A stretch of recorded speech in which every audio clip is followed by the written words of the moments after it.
Hi, this is Rod, Boomer Guitar Sessions, episode 9. This is our first Game Changers episode. What is a game changer? It's a paradigm shift. Those artists that changed everything, changed all the rules, inspired everybody. So our first artist is going to be the music and artistry of Chuck Berry. Chuck Berry, guitar player, songwriter, performer, Chuck Berry. Anyway, so in this episode, we're going to talk about 6 things that make Chuck Berry iconic, to make influential. That why did he change sounds? Why did he inspire everybody? All that kind of stuff. So we're going to talk about 6 things. Okay. So the first thing Chuck Berry did was he revolutionized rhythm. So if you think about it, in the 1900s, we had swing music from 20s, 30s, 40s. Into the 50s. Swing was the most popular music in America. Okay, swing music was based off the triplet rhythm. We shuffled the note, we swung the note. Do ba do ba do ba do ba, or do ya do ba a do dow. Those were the kinds of rhythms that swing bands used. Okay, the eighth note was not straight. Nobody played a straight eighth note in swing. Okay. Here comes a guy, comes along, and he takes like some styles of boogie woogie piano, sometimes boogie woogie shuffles as well, but sometimes there's boogie woogie grooves that have a straight eighth note feel. Now, what Chuck Berry did on a rhythm angle was he took the left hand of a boogie woogie piano player and he made that as part of his rhythm guitar style. And these are called dyads, the 5th and 6th. When you hear that, that is the boogie woogie left hand of the piano, and then this hand does all the soloing of the. So anyway, so he changed rhythm forever.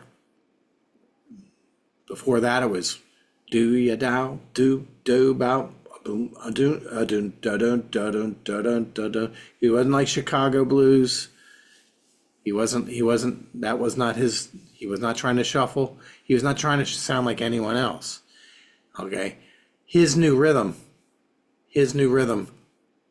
was popular and it was super influential. And I want to note here, Chuck Berry wasn't the first person to play guitar solo in rock and roll. That's for a future episode. Chuck Berry was the first guitar hero in rock and roll though. Okay. So, and that's what I'm going to say here. He was the first guitar hero. He changed everything for decades to come to this day. People are listening to Chuck Berry and taking from their licks. Revolutionized rhythm. Number 2, his sound was innovative. He he had it very innovative.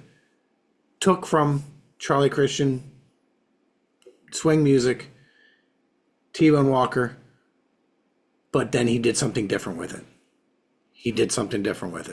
Okay, the way he packaged it was completely different. He created a sound for an audience that those guys never knew anything about. So when I say this, his heroes were guys like Charlie Christian and T-Bone Walker. Charlie Christian was Benny Goodman's in a lot of his bands. T-Bone Walker was a Chicago blues, kind of a Texas blues. Bending notes was he was the guy that really pioneered the bending of notes, and he was a songwriter himself. But a lot of his songs, it was the blues. So Chuck Berry was completely different. He created a new sound for a new audience, and that's number 2. All right, number 3, he bridged blues to rock and roll. So this newfound musical style that Alan Freed was talking about, rock and roll is going to be a blues thing. He wasn't the only one to do it, okay? But his straight eighth notes and his sound combined with the blues, it meant that you had to learn the blues in order to learn to play rock and roll. It meant that you had to learn to improvise some, and he gave you examples to learn, the vocabulary to learn to improvise. you needed Chuck Berry licks in order to play rock and roll, okay? And then you get the licks down so well that you can improvise with them. You don't have to play. You're not thinking in terms of note for note all the time. So he bridged blues to rock and roll. It was a blues form, blues guitar hero, solos, rhythm guitar, rhythm section. All right. Number 4, innovative rhythm guitar part. So these kinds of things.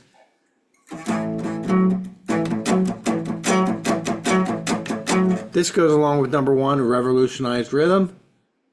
His rhythm guitar, whenever you hear this, or you think Chuck Berry, okay? So that straight eighth groove, that's what rock and roll was like for the next 30, 40 years. When we think of a rock and roll groove, that's what you think of. That was Chuck Berry. That was, the Rolling Stones started that way.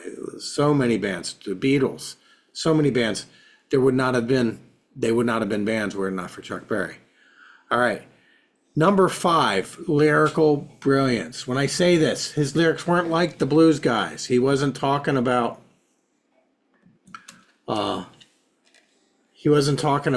say, well, first of all, he wasn't talking about depressing topics. Like T-Bone Walker was a prolific writer, wrote Stormy Monday. Stormy Monday, they call it Stormy Monday, but Tuesday's just as bad. Wednesday's worse. Thursday's oh so sad. That's not Chuck Berry. Chuck Berry is like, it's great to be alive. It's great to be alive.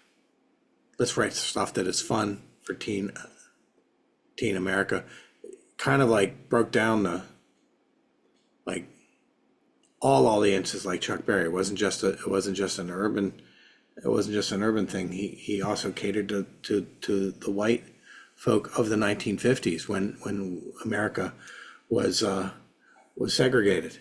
Okay, he brought those two things together. So it's like what was fun in the 1950s was cars and guitars and girls and it's like, and his tempos were up there. In other words, it wasn't depressing music, but his stories, which he says he took from country music. He also says his music, from a guitar player's perspective, his music, what he grew up on listening to was swing music, but he didn't do everything that swing was. He got his storytelling from country music. All right. Number 6, finally, number 6. Unmatched performance. When I say this, what it means to be a rock guitar player means to be an entertainer. It means that you're going to play stuff, but you're going to be a sight to be seen. In other words, you perform your music. You don't just stand there like a tree. All right. So Chuck Berry was the first. He provided the prototype for the Rolling Stones, for Eddie Van Halen, for Jimi Hendrix. He provided all these people covered Chuck Berry tunes. The Beatles. Okay. He provided the prototype for what a rock guitar player should be. It'd be entertaining. You don't all have to do the duck walk like Angus has copied. Angus Young is a complete student of Chuck Berry's music, as is his brother Malcolm. So with that said, you have to be a performer. You have to you have to be at ease with playing in front of people, and you're an energy. You're bringing the energy, and you're bringing the good times. All right, now future lessons we're going to talk about in regards to Chuck Berry's. So his lead guitar stuff is absolutely something that we want to be checking out. So he would.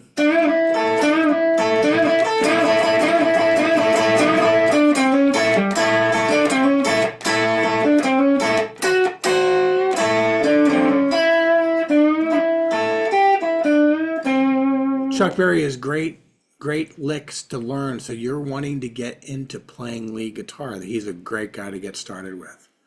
Okay, his stuff is completely repurposable. Okay, you don't just have to play stuff that sounds like Chuck Berry in order to. So